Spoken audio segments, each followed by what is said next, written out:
Bagi pihak kita, pekerja, untuk menjadikan kerjaya kita itu adalah suatu ibadah. Bagaimana kita mahu menjadikan kerjaya kita itu dari pagi sampai petang, sampai attend kursusnya, sampai sepanjang hidupnya, sampai pension besar, seluruhnya ibadah. Hadirin rahimakumullah, kalau kita kaum muslimin ditanyakan persoalan begini, tidak dapat tidak kita kembali kepada Quran dan Sunnah. Tuan-tuan, Nabi sudah tiada. Nabi yang seringkali kita ulang-ulang dalam tasyahud kita, la ilaha illallah Muhammadan abduhu wa rasuluh. Nabi itu sudah tiada. Yang Nabi tinggalkan Quran dan Sunnah. Hadirin, manusia yang mau berbahagia adalah manusia yang mengikut sunnah Nabi SAW.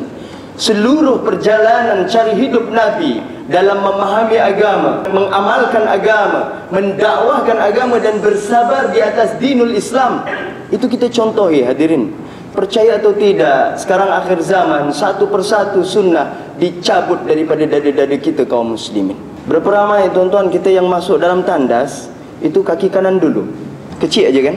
Perkara-perkara kecil tapi memberi nilai dan manfaat yang besar dalam kehidupan. Hadirin, berapa ramai yang mau masuk toilet itu, Allahumma inni a'udzubika minal khubusi wal khaba'is. Ataupun kita dah tak sempat, dah sakit sangat, kita masuk aja terus. Hadirin rahimakumullah, berapa ramai pula yang kita dengar dalam bilik air itu, setelah buang air kecil, kita dengar bunyi istri berdehem setelah habis buang air kecil.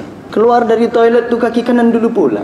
Hadirin, berapa ramai yang potong stik tangan kanan, tikam stik tangan kiri, kemudian suap tangan kiri. Kita teriak-teriak takbir mengatakan Allah dan Rasulnya kita cintai berbanding seluruh yang lain, tapi kita mengingkari apa yang Nabi SAW beritahu dan suruh kita perbuat.